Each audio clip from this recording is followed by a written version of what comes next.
परमात्मा कहते हैं मेरी जो साधना करेगा, जो मैं बताऊंगा, उससे तुम्हारे पाप नाश हो जाएंगे, पुण्य शेष बचेंगे। जैसे पहले, अब क्या होता है कि खेती में जैसे खरपतवार उग गया, तो खरपतवार को खत्म करने के लिए एक ऐसी मेडिसिन बन गई, उसको जब सिंचाई करते हैं उसको डाल देते हैं, वो घास को नष्ट कर देती है, खरपतवार को, और फसल को हानि नहीं करती। अब देखो फिर अपने आप फसल पर फूल लगी। वैसे ये औषधि तो पहले भी थी, लेकिन इसकी खोज नहीं कर पाए थे।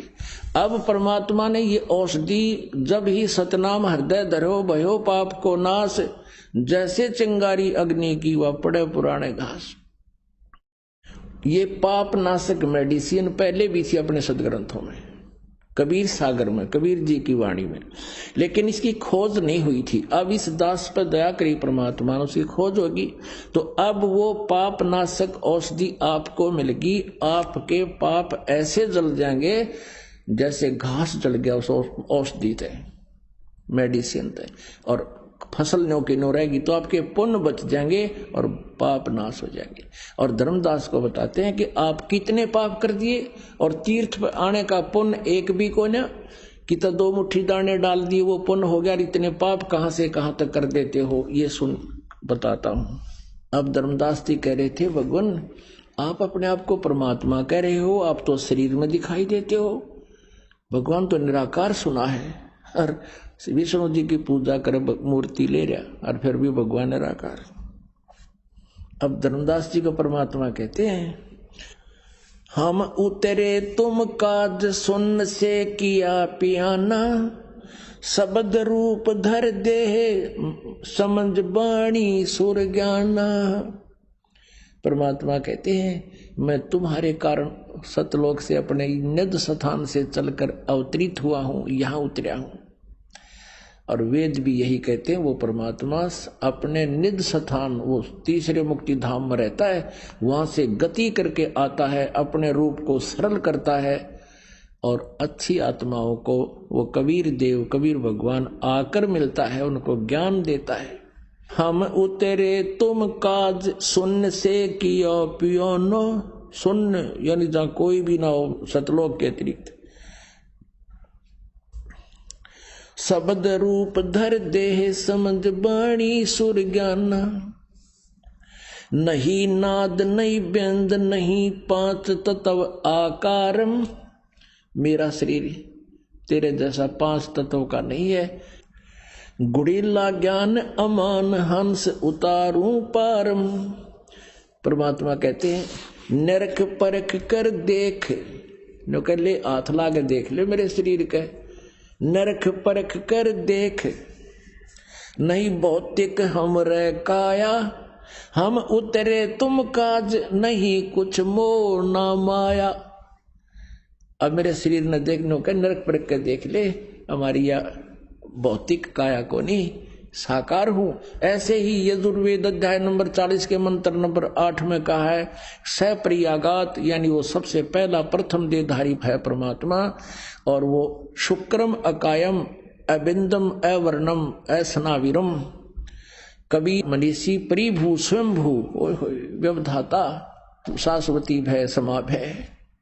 वो कबीर परमेश्वर, कबीर वो विद्वान रूप में प्रगट परमेश्वर कबीर जी, उसका शरीर वो कबीर परमेश्वर है, उसका शरीर शुक्रम अकायम माता पिता के योग से बना हुआ, शुक्र से बना हुआ उसका शरीर नहीं है, और नाड़ी आदि का जोड़ जंत्र भी उसके शरीर में नहीं है, वो स्वयंभू है, वो परिभू है। अब यहाँ ये अनाड़ी वेदों के विद्वान कहलाने वाले नकली कहते हैं, यजुर्वेद अध्याय नंबर 40 के श्लोक 8 में कहा है, परमात्मा कहता मैं अकायम हूं। फिर स्वयंभू क्यों कहा, असनाविर क्यों कहा, शुक्रम अकायम क्यों कहा? तो ये अज्ञानी थे, कहते दिखत के तो नैन चश्मिन का फेरा मोतिया बंदरे। यहां परमात्मा कह रहे हैं नरक परख कर देख नहीं भौतिक हमरे काया, हम उतरे तुम काज नहीं कुछ मोह न माया। परमात्मा कहते गगन सुन में धाम है, ऊपर सतलोक में शिखर में मेरा स्थान है, अविगत नगर नरेश, अगम पंथ कोई ना लखे, ये खोजे शंकर से।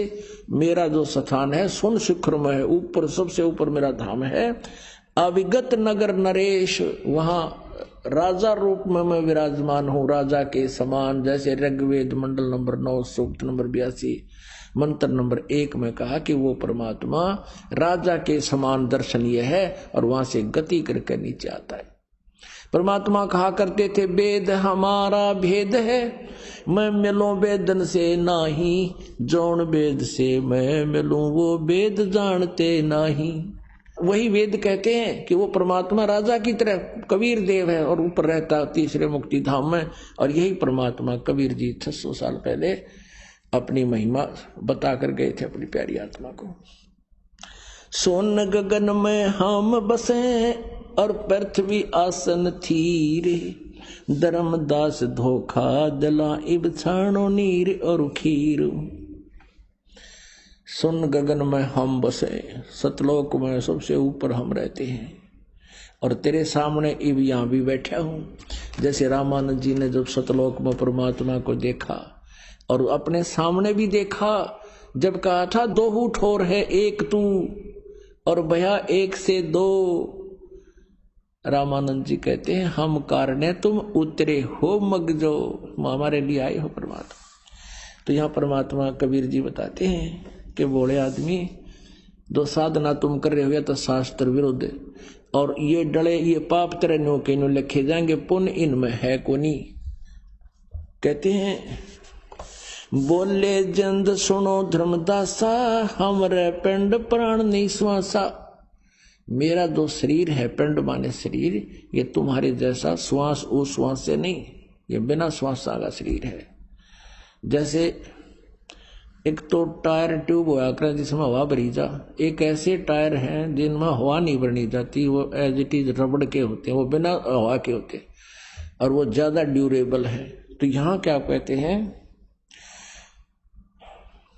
बोले जंद रूप में, जंदा रूप में परमात्मा बोले जंद सुनो धर्मदासा, हमरे पिंड प्राण निश्वासा, गर्भ योनि में हम नहीं आए, मादर पिदर ना जननी जाए। परमात्मा कहा करते हम गर्भ योनि से, हम किसी मां से उत्पन्न नहीं हुए। शब्द स्वरूपी रूप हमारा, के दिखलावे आचार विचारा। तो के बना बैठा है वैष्णो साधु बनकर, तिलक पिलक लगाकर घंटी बजावे मूर्ति का अगर, कहते इनमें कुछ ना रखा भाई, और सुन ले तो कितने पाप करता है। कहते हैं सत्य ब्राह्मण की है हत्या, जो चौका तुम देवो नेता। अपने आत्मा हमने सारे इस अध्यात्म ज्ञान से परिचित होना है।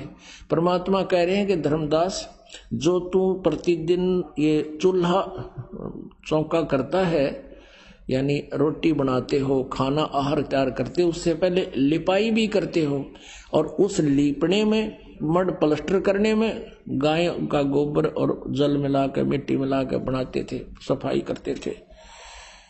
और इस रोटी बनाने में, खाना बनाने में कहते हैं सत्य ब्राह्मण की है हत्या, जो चौका तुम देवो नेता।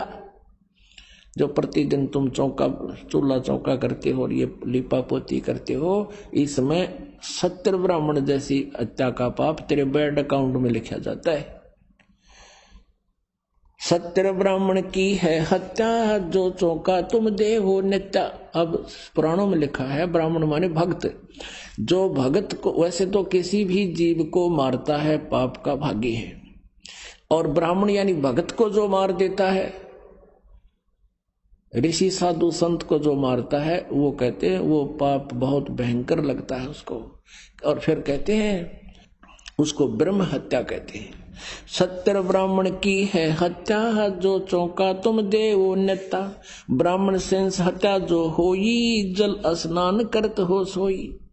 और 1000 ब्राह्मण यानी ब्रह्म हत्या तुम्हारा लगती है जब इस मथुरा जैसे जोड़ नहाते हो और इसमें कितने जीव मार देते हो, यहाँ से लेकर वहां तक। तो और 1000 ब्राह्मणा की हत्या का पाप तुम्हें यहाँ लगता है, ब्रह्म हत्या का। चौके कर्मी कीट मर जाही, सुख संजीव जो दर्शे नाही, चौके में यानी तुम रोटी बनाते हैं उसमें, और ना जाने कितने कर्मी कीट मर जाते हैं, सूक्ष्म जो दिखाई भी ना देते। और कहते हरि भांति पृथ्वी के रंगा, अंत कोट जीव उड़े पतंगा। अरे अरे, जैसे घास में हम देखा करते हैं, घास जैसे ही हरे हरे छोटे छोटे नो फुदकते हैं, पैर टेक जो नौ दोनों कितने कूद के पड़ते हैं। हरी भांति और पृथ्वी के रंग जैसे, वो पता भी ना दिखता, पृथ्वी के रंग में रंगे उस जैसे होते हैं, और हमारे पैरों के नीचे या और क्रियाओं में मरते हैं। हरी भांति पृथ्वी के रंगा, अंत कोट जीव उड़े पतंगा। तारक मंत्र कोट जपाई, वो जीव हत्या उतरे नाही। तुम कितने ये राम राम कृष्ण हरे कृष्ण राधे श्याम कहते हैं, तारक मंत्र नहीं है, और तुम इनको तारक यानी ये पाप नाशक और पार करने वाले मंत्र मानकर जाप करते हो। कहते हैं ये तारक मंत्र कोटि जपाई, ये जीव हत्या उतरे नाही। ये तुम्हारे जो पाप लिखे गए ये कट्ट नहीं तुम्हारे इन मंत्रों से। पृथ्वी ऊपर पग जो धारे, करोड़ जीव एक दिन में मारे। कहते सारा दिन में करोड़ों जीव मार कर शाम को विश्राम लेते हो, तुम अपने धंधे के लिए भी काम करते हो। अपने आत्माओं, आपके मन में एक शंका उत्पन्न होएगी कि भी जैसे पोचा तो हम भी लगाते हैं, और आजकल तो पोचा भी एक दूसरे स्टैंडर्ड का हो गया, वो उस तरह लगाते हैं, वो फिनाइल फिनोल छिड़क के या वैसे पोचा मारते हैं, तो उसमें भी जीव हंसा होती है। अब शंका होगी कि ये तो हमारे को भी पाप लगेंगे। तो यही इसमें, इस भक्ति में, और आज तक हम सुनते करते आ रहे थे, उस भक्ति में दिन और रात का अंतर है। जैसे हम प्रतिदिन वस्त्र पहनते हैं, ये वस्त्र प्रतिदिन मैले भी होते हैं, प्रतिदिन इनको हम साबुन और जल से धो लेते हैं, ये उज्जवल रहते हैं। ऐसे ही जिनको साबुन और जल का अभाव होता है, उनके कपड़े इसे हो जाते हैं मैल में ग्रस्त, कपड़े का रंग भी दिखाई नहीं देता, ये सफेद हैं या काले। तो पुण्यात्माओं, ये जो मंत्र आपको मिला है, सतनाम जो जाप है, ये समझ लो आपको डिटर्जेंट वो साबुन मिल गया, और जल इस सत्संग रूपी जल और सतनाम रूपी साबुन आपको मिल गया। आप जान कर नहीं करना पाप। जान के पाप कौन सा है? मुर्गे खाना, बकरे काटना, या जानबूझकर कीड़े मकोड़िया के ऊपर का चाल है, नहीं, उनसे बचने की चेष्टा करें जहां भी कोई जीव जंतु आगे हों। और जैसे आपके रास्ते पर ही हैं और आपको नीचे रास्ता बदलने का कोई स्थान नहीं है, तो आप दोषी नहीं हैं। आप चेष्टा करिए वहां भी पैर को बचा बचो कर उससे निकल कर आगे ठीक हो जाएं, और उस दौरान कोई मरता, आप दोषी नहीं है। फिर भी आप जैसे हलाई खेत में हल जोतता है, मजदूर कस्सी से जमीन काटता, उसके साथ वो कट जाते हैं, आपका वहां काटना उद्देश्य नहीं है, लेकिन पहले वाले विधान से आपको दोनों भोगने पड़ेंगे। और इस परमात्मा के विधान में लिखा है कि इच्छा कर मारे नहीं, बिन इच्छा मर जा, और कह कबीर दास का फिर पाप नहीं लगे। जान कर नहीं मारना, अनजानपने में कोई ऐसे, जैसे हम जो कर्म हमारे हैं स्वाभाविक कर्म, उनको करते करते कोई हिंसा होती है, तो वो हमारे पाप लगेंगे नहीं, क्योंकि हम इस परमात्मा के शरण में आगे। और फिर जो पाप हमारे अन्य जो लगते होते हैं हमसे, वो फिर इस सतनाम से नष्ट हो जाएंगे। संचित कर्म भी हमारे इस मंत्र से नष्ट हो जाएंगे, और प्रारब्ध के आने वाले दुखदायी कर्म भी हमारे इस प्रारब्ध रूपी फसल में वो खरपतवार ऐस की तरह जल जाएंगे, पाप नष्ट हो जाएंगे, पुण्य से इस बचेंगे। अब आप जी को ये शंका हुई कि हम भी पोचा लगाते हैं, इनमें भी पाप होते हैं? नहीं, इस सतनाम के जाप से, क्योंकि वो हमारा उद्देश्य वो मारना नहीं है, हमने अपने उस स्थान को पवित्र रखना, नहीं तो फिर हम बीमार हो जाएंगे। तो ये पाप पहले तो लगने थे, अब नहीं लगेंगे।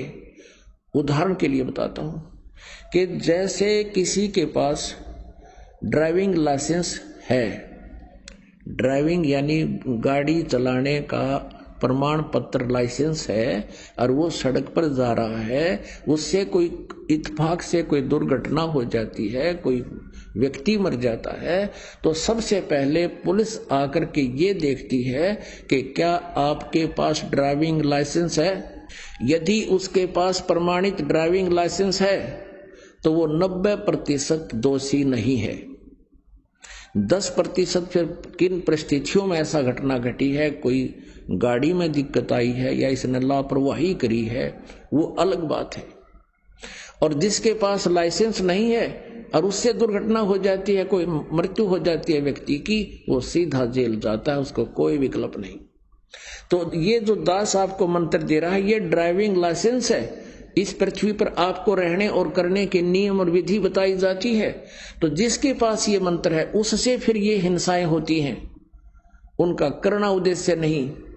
तो उस लाइसेंस जिसके पास, ये मंत्र जिसके पास इस दास से उपलब्ध है, उस पर वो दोषी नहीं है, क्योंकि उसके पास ये प्रमाण पत्र है कि भक्त है और भक्त कभी जान के मारा नहीं करते।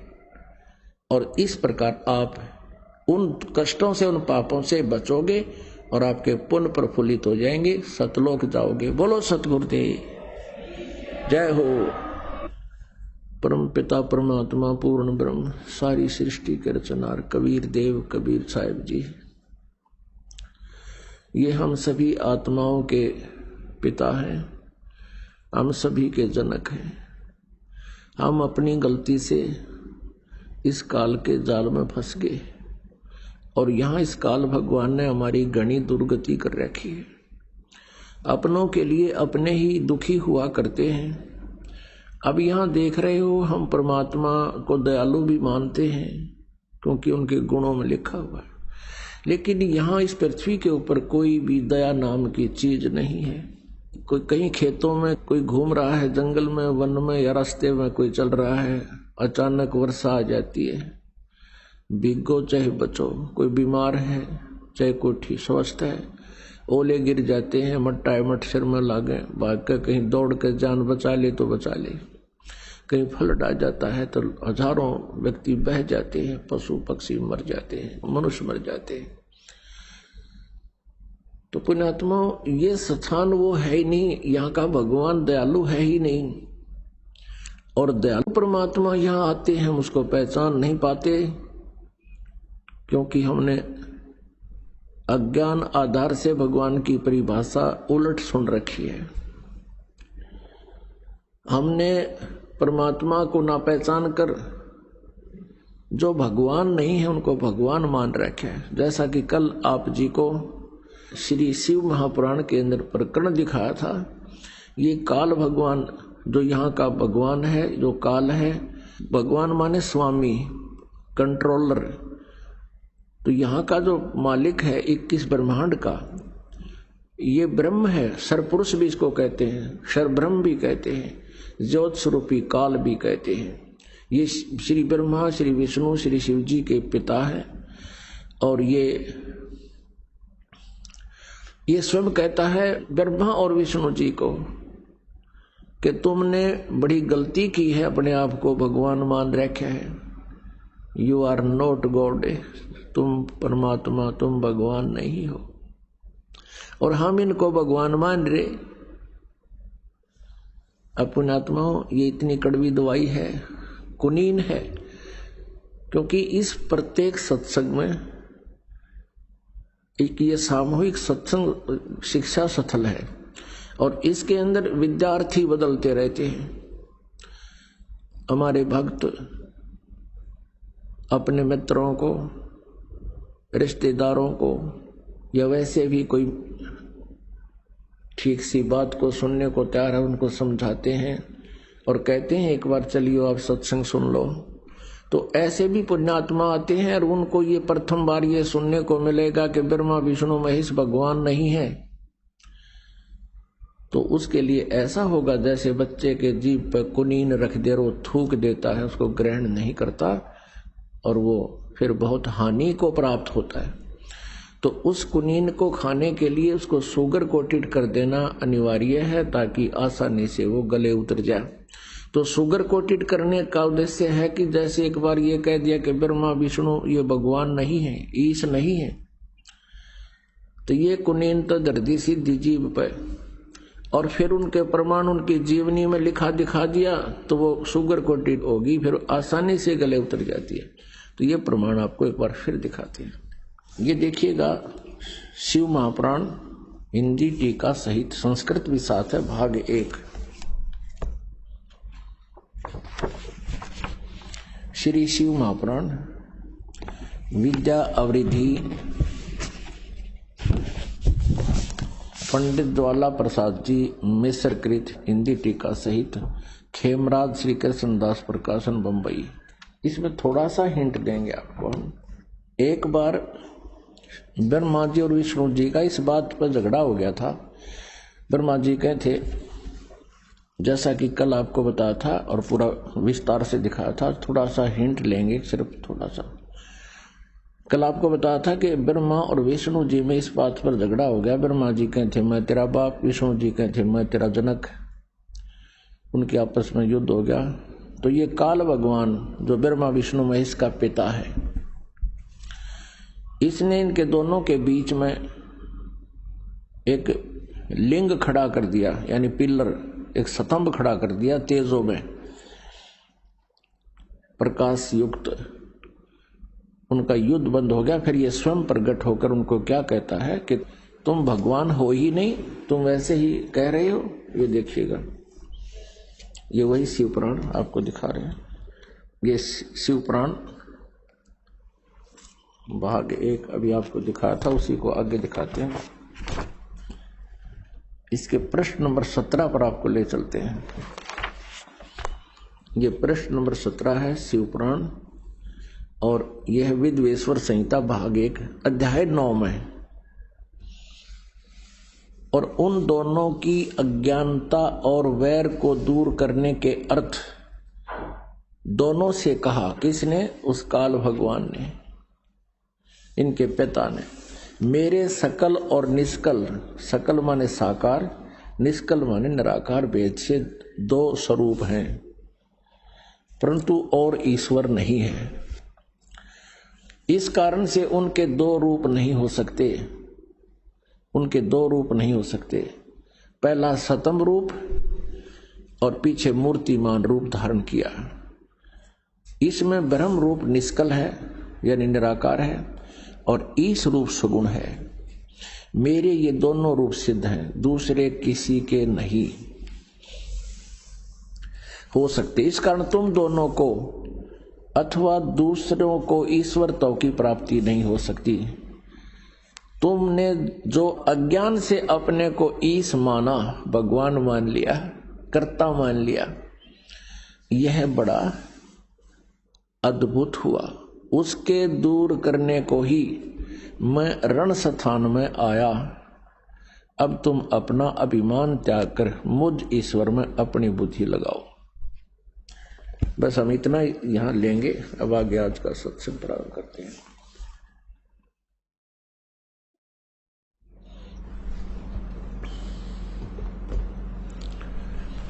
इस पवित्र पुराण ने स्पष्ट कर दिया कि ब्रह्मा और विष्णु ये प्रभु नहीं है, भगवान नहीं है, स्वामी नहीं है। श्रीमद् भगवत गीता अध्याय नंबर 7 के श्लोक नंबर 12 से 15, 20 से 23, 20, 21, 22, 23 इसमें स्पष्ट किया है कि इन तीनों गुणों रजगुण ब्रह्मा, सतगुण विष्णु, तम गुण शिव जी की पूजा जो करते हैं, इन्हीं तक जिनकी बुद्धि स्थिर हो चुकी है, आगे किसी का ज्ञान सुनने को तैयार नहीं, इनकी बुद्धि हरी जा चुकी है, जिनका ज्ञान हरा जा चुका है, वो राक्षस स्वभाव को धारण किए हुए मनुष्यों में नीच दूषित कर्म करने वाले मूर्ख, गीता ज्ञानदाता ये ब्रह्म काल कहता है, मेरी भक्ति भी नहीं करते। और अन्य देवताओं की पूजा जो बुद्धिहीन लोग करते हैं, वो शास्त्र विरुद्ध होने से व्यर्थ है। पुण्यात्मा, इस यथार्थ ज्ञान को देने के लिए परमात्मा स्वयं आते हैं अपने सतलोक से चलकर, और उस सतलोक से चलकर यहां आए थे इस अज्ञान को हटाने के लिए। उसी उपलक्ष्य में ये 5 दिवसीय समागम समारोह ये चल रहा है। जिस उपलक्ष्य से परमात्मा यहाँ आए थे उसी उद्देश्य से वो अपनी एक प्यारी आत्मा धर्मदास जी को मिले थे। धर्मदास जी एक बहुत बड़े धनी थे, बांधवगढ़ में रहते थे, इतने रईस थे, इतने रिच मैन थे। कहते हैं उनके दादे और परदादों से और पिताजी से वहां के राजा लोग प्राकृतिक आपदाओं के समय वित्तीय सहायता प्राप्त किया करते थे। कहने का भाव ये है कि इतना सेठ होकर, इतने पैसे घर पर होते हुए, सर्व सुख होते हुए, जिस पुण्यात्मा में परमात्मा की तड़फ है, उसकी चाह है, तो उसके पूर्व जन्म के पुण्य कर्मों में कोई कमी नहीं होती, उसके संस्कार में कोई कमी नहीं। लेकिन कमी है, कोई त्रुटि है तो तत्व ज्ञान और परम संत की होती है। उसकी पूर्ति के लिए परमात्मा स्वयं आकर के उस प्यारी आत्मा को उस मथुरा के अंदर मिले। जब धर्मदास जी तीर्थ यात्रा पर निकले हुए थे, उस लोक वेद के आधार से परमात्मा धर्मदास जी को बता रहे हैं कि तुम जो ये तीर्थ स्नान करने जाते हो ये बहुत ही व्यर्थ है, इसका कहीं यूज नहीं है। और इन यात्राओं से आपको पाप ही पाप लगता है, पुण्य कोई मिलता नहीं। भक्ति आपकी शास्त्र अनुकूल ना होने से, शास्त्र अनुसार ना होने से, गीता जी अध्याय नंबर 16 के श्लोक नंबर 23 अनुसार के जो शास्त्र विधि को त्याग कर मनमाना आचरण करते हैं, उनको न तो कोई सुख होता है, न उनकी गति होती है, और न ही उनका कोई सिद्धि प्राप्त होती है, अर्थात यूजलेस। तो तुम साधना कर रहे हो, हरे राम हरे कृष्ण कृष्ण कृष्ण हरे हरे, राधे राधे श्याम मिला दे, ओम नमः शिवाय, ओम भगवते वासुदेव नमः, ये मंत्र ही जाप करने के नहीं है। क्योंकि पवित्र गीता जी में कहीं भी इन मंत्रों का प्रावधान नहीं है और कोई आदेश नहीं है। श्रीमद् भगवत गीता और पवित्र चारों वेद ये गॉड गिवन स्पिरिचुअल नॉलेज है, ये परमात्मा का दिया हुआ आध्यात्मिक ज्ञान है। इस ज्ञान में जो लिखा है, विधान है, उसी का हमने पालन करना चाहिए। इसको त्याग कर यदि हम किसी लोक वेद के आधार से, किसी ऋषि मुनि के कहने तक हम कोई अन्य साधना कर रहे हैं तो शास्त्र विधि रहित है और जो व्यर्थ है, जिस कारण से हम परमात्मा के दोषी होते हैं। जो विधान को तोड़ देता है वो अपराधी होता है, धारा से छोटी हो या बड़ी, अपराध उसको ने कर ही दिया। तो इसलिए हमने अपने सदग्रंथों में लिखे हुए प्रभु के आदेश का पालन करना चाहिए। श्रीमद् भगवत गीता में अध्याय नंबर 3 के श्लोक नंबर 10 से लेकर 15 तक स्पष्ट किया है कि जो यज्ञ नहीं करते, ये पांचों यज्ञ नहीं करते, वो चोर हैं। और यज्ञ करने के लिए बताया है कि उस पूर्ण परमात्मा को इष्ट रूप में पूज्य मानकर उसकी भक्ति करो,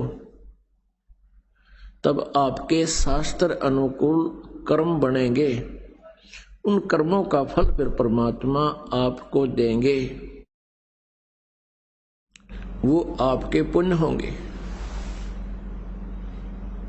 और गीता जी अध्याय नंबर 8 के श्लोक नंबर 13 में कहा कि ओम इति एकाक्षरम ब्रह्म व्यवहारन मामनुसमन ये प्रयाति तजन देहम स याति परमाम गतिम। ये गीता ज्ञानदाता ब्रह्म कहता है कि मुझ ब्रह्म का, माम ब्रह्म, मुझ ब्रह्म का केवल ओम एक अक्षर यही है, उच्चारण करके सिमरण करता हुआ ये प्रयाति तजन देहम, जो शरीर त्याग कर जाता है, सयाति परमाम गतिम, वो ओम के सतर की, ओम नाम के जाप के सतर की जो परम गति होनी है, यानी ब्रह्म लोक प्राप्ति होती है। ओम ब्रह्म का मंत्र है और ब्रह्म लोक में वो साधक चला जाता है। गीता जी अध्याय नंबर 8 के श्लोक नंबर 16 में लिखा है कि ब्रह्म लोक पर्यंत भी सभी लोक पुनरावृत्ति में है। वहां गए हुए प्राणी भी फिर पुनक्षीण होने पर फिर 84 लाख योनियों में अन्य प्राणियों के शरीरों में कष्ट उठाते हैं। इसलिए गीता ज्ञानदाता कहता है 7वें अध्याय के 18वें श्लोक में कि मेरी भक्ति भी अनुत्तम है, मेरे वाली गति भी अनुत्तमाम अति अश्रेष्ठ है। क्योंकि गीता अध्याय नंबर 4 के श्लोक नंबर 5 और 9 में, गीता अध्याय नंबर 2 के श्लोक नंबर 12 में गीता ज्ञानदाता कहता अर्जुन तेरे और मेरे बहुत जन्म हो चुके हैं, आगे भी होंगे, ये ना सोच के हम अभी अभी जन्मे हैं। इसलिए गीता जी अध्याय नंबर 15 के श्लोक नंबर 1 से लेकर 4 में 16 और 17 श्लोक में स्पष्ट किया है कि जब तत्वदर्शी संत मिल जावे, तत्वदर्शी संत कैसा होगा, इस उल्टे लटके हुए संसार रूपी वृक्ष के सभी पार्ट्स को, सभी विभागों को भिन्न भिन्न बतावेगा, सवेदवित, वो तत्वदर्शी संत है। और उसके पश्चात इस अज्ञान रूप इस सारे अंधकार को तत्व ज्ञान रूपी शस्त्र से काटकर, अर्थात तत्वदर्शी संत से यथार्थ ज्ञान समझकर, उसके पश्चात गीता जी अध्याय नंबर 15 के श्लोक नंबर 4 में कहा कि उसके पश्चात परमेश्वर के उस परम पद की खोज करनी चाहिए जहां जाने के बाद ये साधक फिर लौटकर कभी वापस जन्म मृत्यु में नहीं आते। और जिस परमेश्वर से संसार रूपी वृक्ष की प्रवृत्ति विस्तार को प्राप्त हुई है, यानी जिसने सारे ब्रह्मांडों की रचना की है, संसार रूपी वृक्ष को रचा है, और वो परमात्मा, उसी भगवान की, उसी की पूजा करनी चाहिए, स्पष्ट सर्वभाव से उसकी पूजा करनी चाहिए। गीता जी अध्याय नंबर 15 के श्लोक नंबर 16 और 17 में ये 3 प्रभु बताए। एक सरपुरुष ये ब्रह्म है, अक्षर पुरुष ये परब्रह्म है, और उत्तम पुरुष तो अन्य परमात्मा उदाहरते, वो परम अक्षर ब्रह्म है। जो सरपुरुष और अक्षर पुरुष से अन्य है वो परम अक्षर ब्रह्म है। गीता जी अध्याय नंबर 8 के श्लोक नंबर 1 में अर्जुन ने पूछा परमेश्वर वो किम तत्ब्रह्म, जो आपने 7वें अध्याय के 29वें श्लोक में जिसके विषय में कहा है कि उस तत्ब्रह्म को और पूरे अध्यात्म ज्ञान को सब कर्मों से जो जान लेता है वो तो जन्म और मृत्यु से छूटने का ही, जरा मरण से छूटने का ही प्रयत्न करता है। जरा माने बुढ़ापा, मरण माने मृत्यु। इस कष्ट का निवारण ही चाहता है वो, यहां संसार की कुछ भी वस्तु की डिमांड नहीं करता। तब अर्जुन ने पूछा फिर वो किम तत्ब्रह्म, वो भगवान कौन है जो आपसे भी अन्य है। गीता ज्ञानदाता ने 8वें अध्याय के 3 श्लोक में कहा कि वो परम अक्षर ब्रह्म है।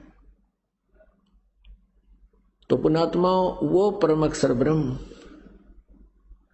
और उसकी साधना और पूजा गीता ज्ञानदाता कहता मैं नहीं जानता। और उस परमात्मा के पाने के विस्तार के साथ जो डिटेल दी हुई है वो गीता अध्याय नंबर 4 के श्लोक नंबर 32 में कहा है कि जैसा कि मैंने आपको अध्याय 4 के श्लोक 25 से लेकर 31 तक जो ज्ञान दिया है, कोई देवताओं की पूजा करता है, कोई केवल व्रत रखता है, कोई स्वाध्याय करता है, कोई प्राणायाम ही करता है, कोई योग अभ्यास करके ही संतुष्ट है, और ये सभी अपनी अपनी साधनाओं को पाप नाशक जानते हैं। नहीं, इन सभी धार्मिक अनुष्ठानों यज्ञों के बारे में सच्चिदानंद घन ब्रह्म की वाणी में विस्तार के साथ कहा गया। यहाँ अनुवादकर्ताओं ने 4 अध्याय के 32वें श्लोक में अनर्थ कर दिया, सच्चिदानंद घन ब्रह्म का अर्थ कर दिया है वेद की वाणी। नहीं, गीता जी अध्याय नंबर 17 के श्लोक नंबर 23 में ब्रह्मणे का अर्थ इन्होंने किया हुआ सच्चिदानंद घन ब्रह्म, वहां से देखना। तो यहाँ सच्चिदानंद घन ब्रह्म ने अपने मुखारविंद से उच्चारित करके जो ज्ञान दिया है वो ब्रह्मणे मुखे कहलाता है। परमात्मा की वाणी में विस्तार के साथ कहा गया है। तो 4 अध्याय के 34वें श्लोक में कहा कि वो तत्व ज्ञान है, और उस तत्व ज्ञान को तू तत्वदर्शी संतों के पास जाकर समझ। वो तत्वदर्शी संत तुझे वो परमात्म तत्व का ज्ञान कराएंगे, उनको दंडवत प्रणाम करके विनम्र भाव से प्रसन्न करना। उसके लिए बताया है कि 17वें अध्याय के 23वें श्लोक में कहा कि ओम तत्सत इति निर्देश ब्रह्मण त्रिवेद समर्थ है। ब्राह्मणा तेन वेदा च यगा विहिता पुरा। ये विद्वान पुरुष बुद्धिमान व्यक्ति, ब्राह्मण का अर्थ विद्वान पुरुष बुद्धिमान व्यक्ति जो परमात्मा को पहचान चुका है, अच्छी आत्माएं, भक्त आत्माएं, ये सभी ब्राह्मण कहलाते हैं। कहते उस समय प्रारंभ के अंदर अच्छी आत्माएं उसी आधार से साधनाएं करती हैं। तो यहां स्पष्ट कर दिया है कि मैं तो जानता नहीं, लेकिन उस सच्चिदानंद घन ब्रह्म का 3 अक्षर का मंत्र है, नथिंग एल्स। और अपना बता रहा है मेरा केवल ओम मंत्र है, नथिंग एल्स, और कोई मंत्र नहीं। तो उस ओम तत्सत जो पूर्ण परमात्मा के पाने का जो मंत्र है, साधना है, उसके विषय में कहा कि तत्वदर्शी संत बताएंगे। तो पुण्यात्मा ओम तो इसने क्लियर कर ही रखा है कि ओम तो मेरा मंत्र है, और तत् ये सत्य सरपुरुष, अक्षर पुरुष और परम अक्षर पुरुष, इन तीनों के 3 मंत्र हैं। सरपुरुष ये ब्रह्म है, इसका मंत्र ओम है। अक्षर पुरुष ये परब्रह्म है, इसका मंत्र ये तत् है, तत् सांकेतिक है यहां पर। और परम अक्षर ब्रह्म, इसका मंत्र सत्य है, और ये सत्य भी सांकेतिक है। ये तीनों मिलकर के एक जाप बनता है, जिसको 3 विधि से ही, त्रिविध समर्थ है, 3 ही प्रकार से इसका सिमरण होता है, जो दास बता सकता है। इस पृथ्वी पर, इस ब्रह्मांड में किसी के पास नहीं है। क्योंकि धर्मदास जी को भी परमात्मा ने सब ज्ञान दे करके लास्ट में कहा था, धर्मदास तो 1,00,000 दुआई, ये सार शब्द कहीं बार ना जाई। सार शब्द बार जो पढ़ी, बिचली पीढ़ी हंसनी तेरी। अब प्रथम चरण में कलयुग में परमात्मा स्वयं आए, और लास्ट का जो कलयुग का चरण होगा वो कृतघ्नी प्राणी हो जाएंगे, मांसाहारी होंगे, शराब कबाबी, दुराचारी, स्त्री पुरुष, बुरा हाल हो जाएगा, वो भक्ति के योग नहीं रहेंगे। अब ये बीच की करीम है, ये अब बिचली पीढ़ी है। सन 1947 से भारत स्वतंत्र हुआ, और भारतवर्ष विश्व की यूनिवर्सिटी है, आध्यात्मिक यूनिवर्सिटी है विश्व की। और 1947 से पहले कोई शिक्षा भारत में नहीं थी। अब उसके बाद ये शिक्षा का दौर शुरू हुआ। अब बिचली पीढ़ी के हंस आप हैं, जो कि आपको ये अनमोल ज्ञान बताने का आदेश है प्रभु का, नहीं तो ये अब भी नहीं, रहस्य नहीं खुलता। आप कितने पुण्यकर्मी प्राणी हो कि इस बिचली पीढ़ी में जन्म और मनुष्य शरीर, और फिर ये ज्ञान आप तक पहुंचा। आप उस परमात्मा की कितनी प्यारी आत्मा हो, लेकिन आप बालक हो। बालक अपने हानि और लाभ को जल्दी से जानता नहीं, फिर आप बड़े हो जाते हो, फिर आप औरों को भी ज्ञान देने लग जाते हो। तो यहाँ आने से आपकी बाल बुद्धि समाप्त होगी, तत्व ज्ञान से युक्त होगे, आप तो तरोगे और आप रुक नहीं सकते, और हजारों को बताने की चेष्टा करोगे। मानने ना मानने वो बात दूसरी है, उसके भाग्य और दुर्भाग्य साथ है। धर्मदास तो 1,00,000 दुआई, ये सार शब्द की तबार न जाई। कितने दयालु परमात्मा कि ये दुष्ट लोग, ये नकली संत इस मेरे ज्ञान कोरी नामों को याद कर लेंगे और ये नाम देना शुरू कर देंगे। ये अधिकारी नहीं होंगे और काल के जाल में इन प्राणियों को ले जाएंगे। पुण्यात्माओं, अधिकारी बिना कोई भी कार्य सफल नहीं होगा। जैसे कोई नकली इस दास से नाम लेकर के फिर आप कहीं नाम देने लग जाएगा तो वो डुप्लीकेट प्रमाण पत्र बना रहा है, वो दुश्मन है उन प्राणियों का, क्योंकि वो अधिकारी नहीं है। अब जैसे अनधिकारी को ड्राइविंग लाइसेंस से बनवा लो और वो गलत बना रखा है तो दोनों की सजा होगी, बनाने वाले की भी बनवाने वाले की भी। एक छोटी सी बात है। ऐसे ही ये विधान है। परमात्मा स्वयं आए तब अकेले ही नाम दिया करते थे, 64 लाख शेष थे, और अब भी दास के ऊपर मेहर की है। और ये चाहे करोड़ चाहे अरबों आदमी नाम ले लो, नाम मत देना है। ज्ञान अब आजकल मालिक ने दया कर दी, ये आधुनिक तकनीक हमारे पास है, ये सैटेलाइट रिश्म से सारा विश्व बैठकर एक समय में सत्संग सुन लो और नाम दे दे सबको और भक्ति कर लो। 2 अक्षर की बात है। नाम के ऊपर विश्वास होना और भगवान पर विश्वास होना मुश्किल बना दिया इस काल ने। इस लोक वेद को आगे अड़ा रखा है। इस लोक वेद का, इस अज्ञान का, दंत कथाओं का नाश करने के लिए इतना मेहनत प्रयत्न करना पड़ रहा है, इतने प्रमाण देने पड़ रहे हैं। और जिस समय ये अज्ञान हट जाएगा फिर तो 2 अक्षर की बात है, कबीर इज गॉड। और ये मर्यादा है, ये मर्यादा रखना और ये मंत्र जाप कर लो, भगवान से डरना, पाप नहीं करना, मोक्ष हो जाएगा। 2 अक्षर की बात है। अब परमात्मा को परमात्मा सिद्ध करना कठिन हो रहा हमारे लिए, लेकिन अब ये कठिन काम बहुत आसान होने वाला है। बुद्धिमान समाज है, ये बिचली पीढ़ी है। परमात्मा का आदेश है कि बिचली पीढ़ी जब आओगी सबको पार करूंगा, सबको पार करेंगे। यदि आप मर्यादा में रहे और इस द्वार को छोड़कर नहीं जाओगे, आप सभी पार होगे।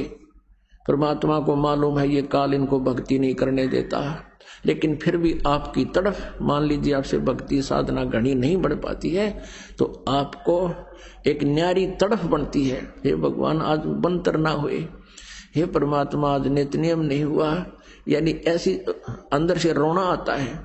तो परमात्मा की वो भी माल्य की भक्ति है। और परमात्मा परमेश्वर कबीर जी कहते हैं कि एक फार्मूला याद कर लो, द्वार धनी के पड़ा रहे, धक्के धनी के खावे, 100 काल झकझोल ही पर द्वार छोड़ नहीं जावे। और कुछ दिनों के बाद तो आपकी ऐसी स्थिति हो जाएगी जैसे बंदी छोड़ दयाल जी तुम तक हमारी दौड़, और जैसे काग जहाज का अब कहीं सूझ जाए और निठोर। आप इतने ज्ञानवान हो जाओगे कि इस स्थान सतलोक आश्रम और कबीर भगवान और इस दास के अतिरिक्त आपको कहीं ठिकाना नहीं पाओगा जो आपको सुख दे या मोक्ष दे।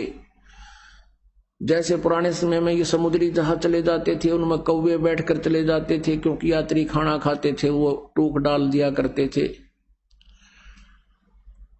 कौवा बैठकर चला जाता था। पहले समय में ये दिशा सूचक यंत्र अच्छी क्वालिटी के नहीं होते थे, फिर भी वो दिशा सूचक यंत्र जो है मैग्नेटिक रॉक से, चुंबकीय चट्टानों से डिस्टर्ब हो जाते थे, और 100-200 किलोमीटर रात को जहाज निकल जाता था। आगे जाकर सुबह वो देखना चाहता था ड्राइवर जहाज का कि हम दिशा ठीक जा रहे हैं या नहीं, तो अपने दिशा सूचक यंत्र को चेक करने का उनका एक तरीका था कि ये ठीक दिशा दे रहा है या नहीं।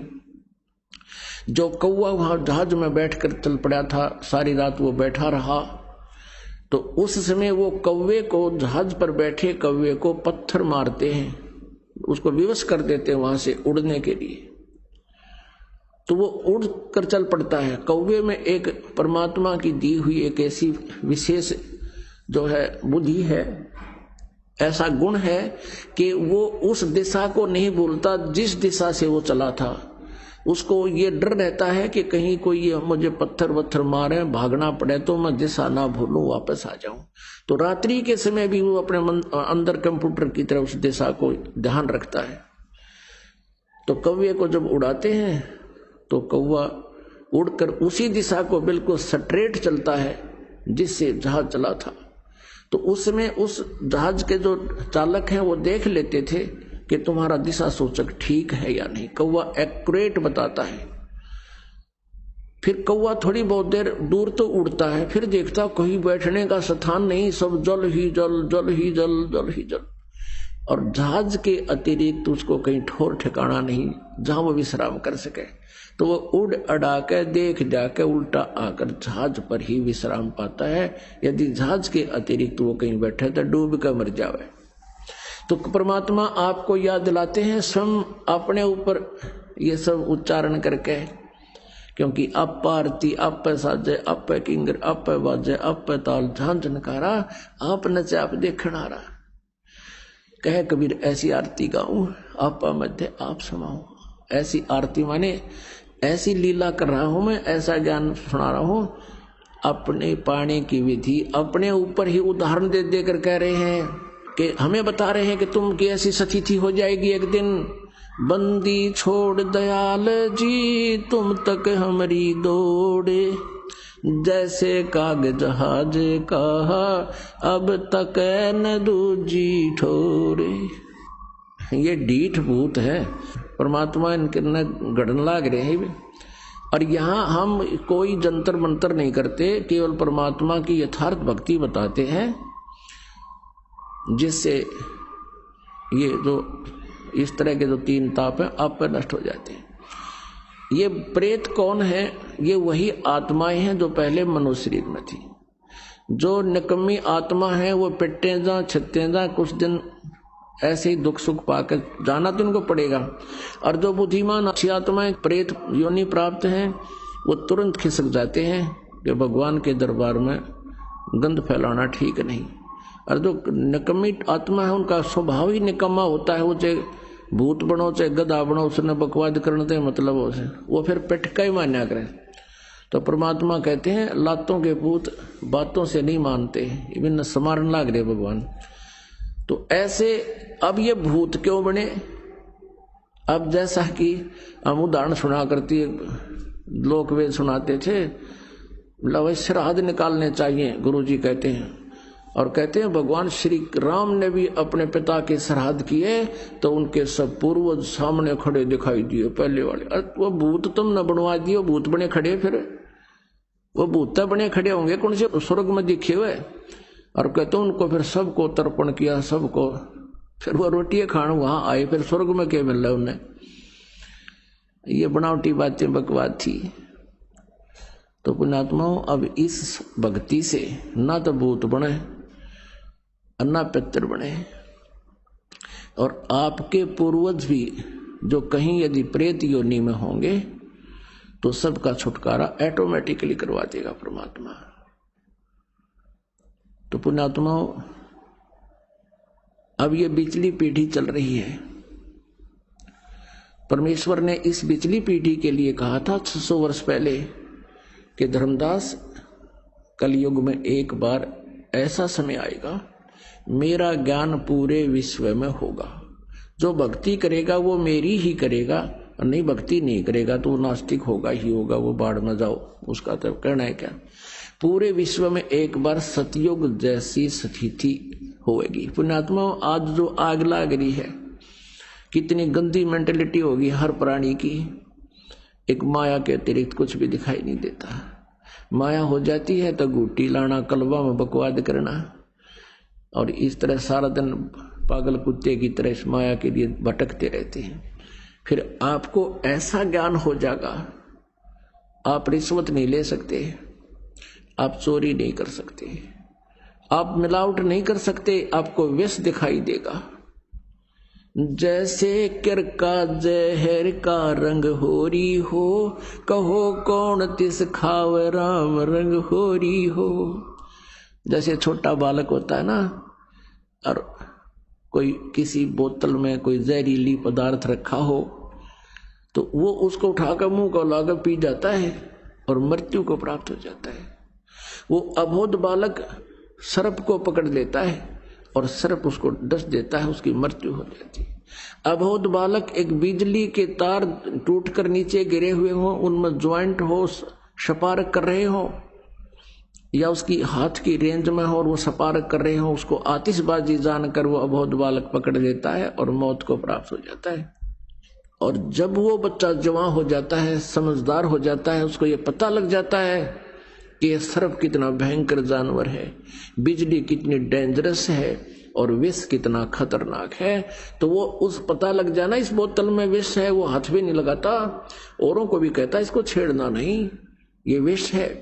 और ऐसे ही कि बिजली का तार टूटा गिरा हुआ, आप भी दूर भागेगा कि इसमें करंट है, दूर हो जाओ, दूर हो जाओ। ठीक इसी प्रकार सर्प को देखकर भी वो दूर भाग लेता है और औरों को भी आगाह करता है कि वो सर्प जा रहा हो, डस लेगा, मृत्यु हो जाती है। तो पुण्यात्माओं, जब तक ये अध्यात्म ज्ञान आपको नहीं होगा, ये सभी मानव एक बालक जैसे विष खा रहे हैं। और जब आप सियाने हो जाओगे, परमात्मा के विधान से परिचित हो जाओगे, परमात्मा कहते तुमने उस दरगाह का महल नहीं देखा और धर्मराज के तिल तिल का लेखा, तो फिर कोई इस विष को नहीं खाएगा। घना तो दूर की बात है, कहते जैसे किरका जहर का रंग होरी हो, कहो कौन तिस खाव राम रंग होरी हो। जहर का किरका यानी एक कण भी पड़ा हो और ये पता लग जाए ये जहर है, विष का किरका है, कणक है, कणका है, कहते कोई खावेगा उसको? नहीं। कहो कौन तिस खाव राम रंग होरी हो। ये घनी रिश्वत और चोरी तो दूर की बात है, एक नया पैसा भी। अब दास देख रहा है, एक छोटा सा बालक ने बोला जी मैंने 20 रुपये पड़े पाए, स्कूल में जाऊं था और यहां लेकर आया, अपनी माँ को दिया। माँ बोली बेटा पैसे हम नहीं रखेंगे, उसको दान कर दे, जिस भगवान के गिरे होंगे वो पुण्य में लग जाएंगे। तो ऐसा भाव बन गया बच्चों का, ना तो 20 रुपये मिलने बच्चा तो दुकान की तरफ गोली हो लिया करे और घर क्या कौन बतावे।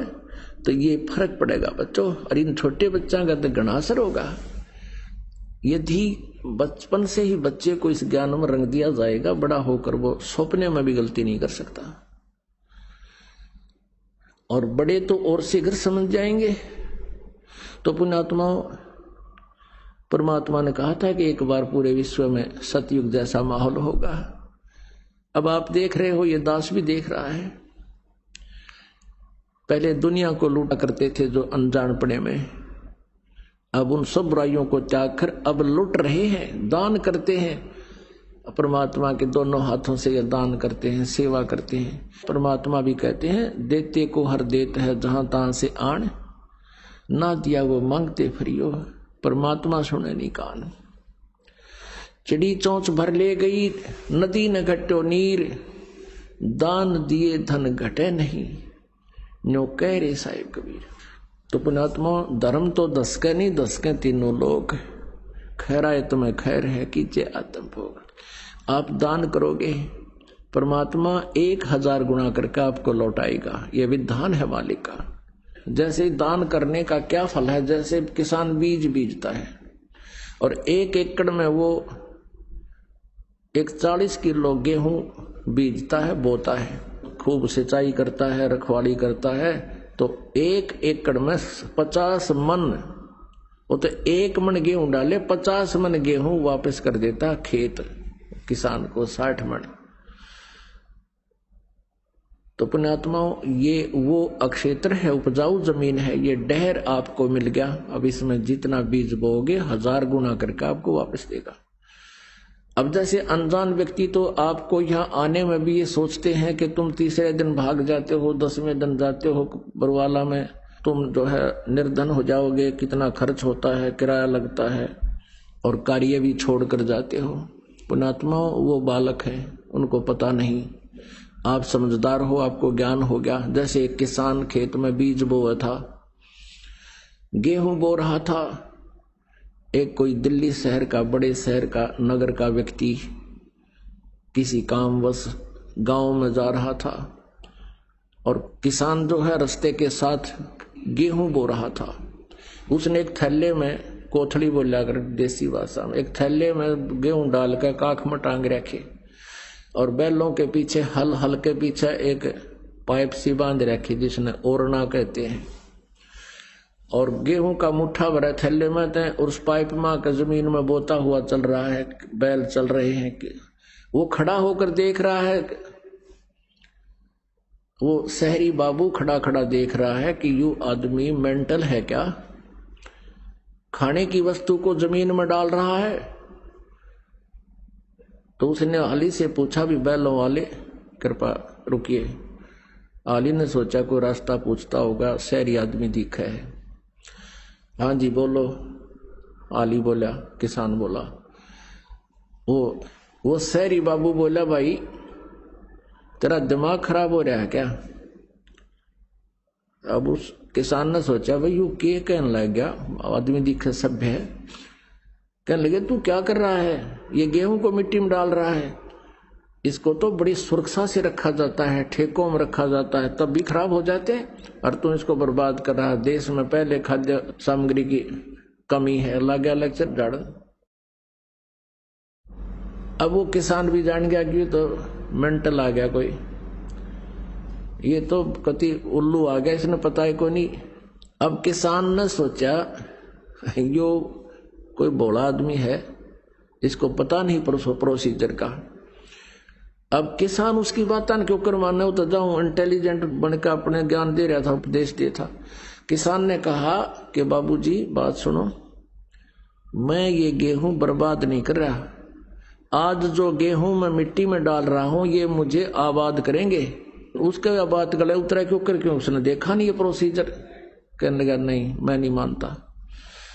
तो किसान ने कहा कि आप 3-4 महीना के बाद आइयो, या बैसाख के महीने में, और फिर देखना या क्या होगा। किसान ने कहा कि आज मैं 1 मन कणक यहां इस मिट्टी में डाल रहा हूं और यहां से मैं 60-70 मन गेहूं ले जाऊंगा, भूस रहेगा अलग से। ये बुआ उसका गला उतरे नहीं क्योंकि प्रोसीजर से परिचित नहीं, लेकिन किसान उस बुद्ध की बात ने क्यों कर मान लेगा कि मैं गलती कर रहा हूं। तो पुण्यात्माओं, आप जी को इतना ज्ञान हो गया है, आप इस प्रोसीजर से परिचित हो गए हो, परमात्मा के इस लाभ लेने की विधि से आप परिचित हो गए हो। अब आपको कोई न्यों कहे कि तू क्यों नाश करे है, पैसे बर्बाद करता है, तो भाड़े में पैसे रोज कहां से आएंगे। तो ये जितने भी आपके किराए के पैसे हैं, यहां दान करते हो, जो भी आप क्रिया कर रहे हो, सेवा करते हो, ये आपके पुण्य है। आपका तो वहां सारा धर्म में लग रहा, क्योंकि आप परमात्मा के लिए चले हो, तो ये सारा का सारा आपके पुण्य अकाउंट में होगा। तो इस प्रकार आप अनजान व्यक्तियों की बातों में नहीं आ सकते, इसलिए आपको ज्ञान दिया जाता है, यहां बुलाया जाता है। अब प्रसंग चल रहा है कि धर्मदास जी को परमात्मा पूर्ण ब्रह्म मिले और उसको इस तत्व ज्ञान से परिचित कराया। धर्मदास जी क्या बताता है कि 68 तीर्थ नहाऊंगा। धर्मदास जब न्यो बोला मैं 68 तीर्थ नहाऊंगा और गीता जी का पाठ करत हूं, इस बुद्ध मुक्ति पाऊंगा। राम कृष्ण के गुण गाऊंगा, मिले स्वर्ग में स्थान। और क्या करना, आगे पीछे नीम तले, इन स्वर्ग तागे ज्ञान नहीं था, न स्वर्ग में जाऊंगा। तो परमेश्वर ने कहा भी आप राम कृष्ण के जाप करोगे, ठीक बात है, और राम कृष्ण हर भी नासवान है, फिर तुम कहां रहोगे, तेरे राम भी नासवान, श्री कृष्ण भी नासवान, ब्रह्मा विष्णु महेश भी नासवान, इनकी मृत्यु होगी, और स्वर्ग भी नासवान, तब तू कहां रहेगा। अब पुण्यात्मा होते हैं ना, तो एकदम स्तब्ध हो जाते हैं कि बात तो सारी सच्ची है। और दो नाड़ी होते हैं, वो क्या कहते हैं, देखी जाएगी, फिर के देखी जाएगी। देखना थी भाई, जब सामने बैठे बताने लाग रहे भाई दीप देख, सच्चाई से परिचित हो, फिर के देखेगा गधा अपने पाछे तो कुमार देखेगा, फिर डायमंड का बोरा कड़ पर मारेगा लठ गट्टिया पे। देखना अब है, यथार्थ ज्ञान को पहचानो, और इतने प्रमाण दे रहे हैं, प्रमाणित को एक दूसरे से मिलाओ अपने सदग्रंथों से, और त्याग दो उस नकली साधना को, स्वीकार करो परमात्मा के आदेश को।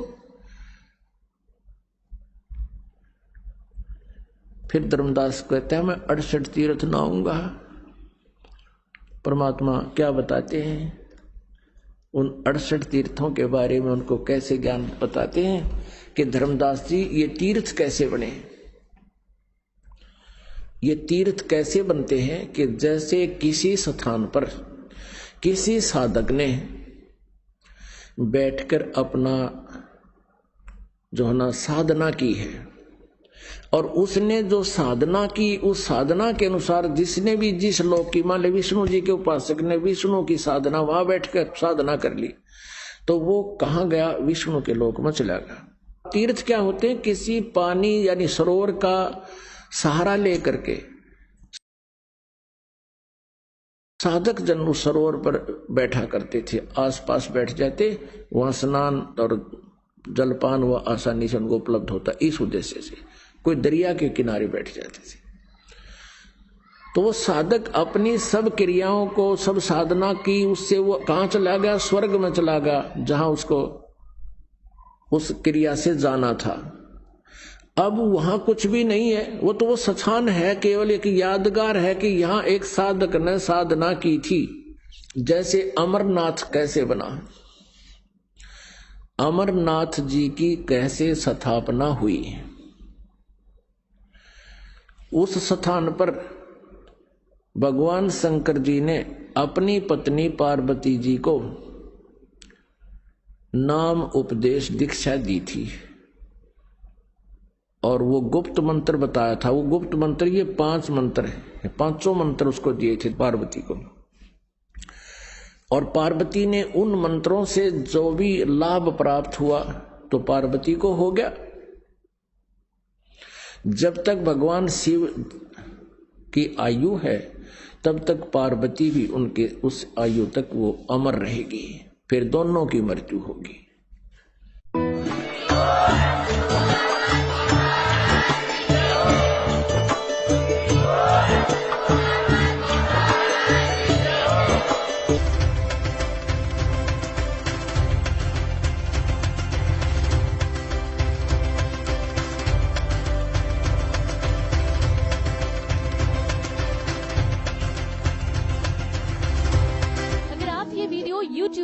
रहे हैं तो हमारे चैनल को सब्सक्राइब करें और बेल आइकन को दबाना ना भूलें। अगर आप फेसबुक पर ये वीडियो देख रहे हैं तो हमारे पेज को लाइक करें।